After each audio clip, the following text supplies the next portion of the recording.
Ju njohim me edicionin informativ të lajmeve. Kjo është Radio 7. Kosova dhe Serbia arrin marrëveshje për funksionalizimin e Komisionit Përbashkëm për Persona të Zhdukur gjatë luftës. Kryenegociatori i Prishtinës, Besnik Beslimi, pas raundit të dialogut me Serbinë të zhvilluar në Bruksel, tha se tani mbetet që javët e ardhshme të takohen zëvendësit dhe të përcaktojnë prioritetet e para për punën e Komisionit të Përbashkët. Arrim dakordim që sot ta funksionalizojmë Komisionin e Përbashkët për jetësimin apo zbatimin e marrëveshjes për personat e pagjetur në mes kryeministit Kurti dhe presidentit Vučić.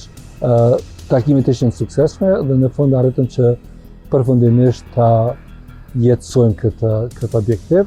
Tani ka mbetë që në javët e ardhshme të takohen zëvendësët tonë dhe të përcaktojnë prioritetet e para për punën e Komisionit Përbashkët. Ndërkaq, kryenegociatori i Serbisë, Petar Petković, e cilësoi raundin e dialogut të 22 janarit si takimin e parë të Komisionit të Përbashkët për zbatimin e deklaratës për persona të zhdukur.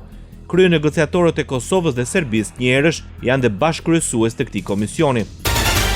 Vlerësim për Kosovën dhe paqen e ka cilësuar presidenti Vjosa Osmani, pjesëmarrjen e saj mes 20 shteteve themeluese që nënshkruan Kartën e Bordit të Paqes në Davos. Në intervistë për Radio Televizionin e Kosovës, ajo tha se të qenit pjesë e themelimit të kësaj marrëveshje përbën një vlerësim të drejtë për drejtë të Shteteve të Bashkuara të Amerikës dhe të presidentit Donald Trump dhe Kosovës dhe progresit të arritur.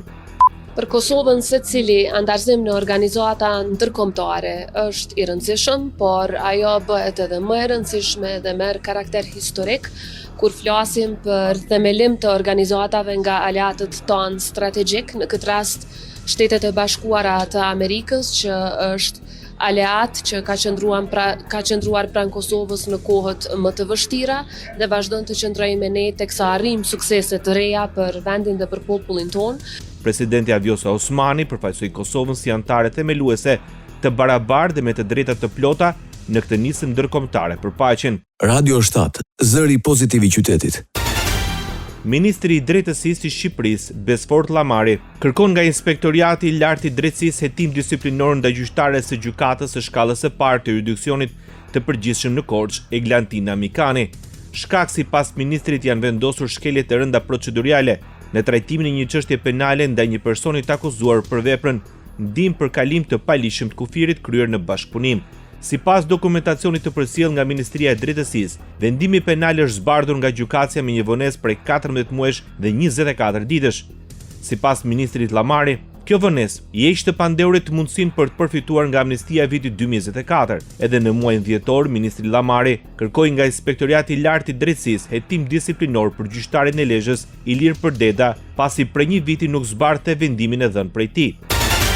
Koalicioni i qeverisë së Vlen në Republikën e Maqedonisë së Veriut mbron projektin Safe City si çështje e sigurisë publike, e mbrojtjes së jetës së qytetarëve dhe vendosjes së rendit në komunikacion. Në deklaratën e Vlen thuhet se kur flasim për Safe City, nuk flasim për kamera apo për gjoba apo për jetë njerëzish. Koalicioni garanton se çdo akt që do të dalë nga Ministria e Punëve të Brendshme, pavarësisht nga zyra e dorëzimit, do të jetë i përgatitur dhe i dorëzuar në gjuhën e përcaktuar sipas ligjit e kushtetutës, duke garantuar respektim të plotë të drejtave gjyqësore të qytetarëve, përfshirë dhe gjuhën shqipe. Bota. Shtetet e Bashkuara të Amerikës janë të rrequr edhe zyrtarisht nga Organizata Botërore e Shëndetësisë. Njoftimi vjen nga Shtëpia e Bardhë. Kjo përmbush angazhimin e presidentit Trump sipas një urdhri ekzekutiv të nënshkruar një vit më parë pas keq menaxhimit të COVID-19 nga Organizata Botërore e Shëndetësisë dhe mungesës së vazhdueshme të reformës, llogaridhënies dhe transparencës, thuhet në njoftimin zyrtar të presidentit të Shteteve të Bashkuara të Amerikës. Ndoqët lajmet shkurt në Radio 7, zëri pozitiv i qytetit.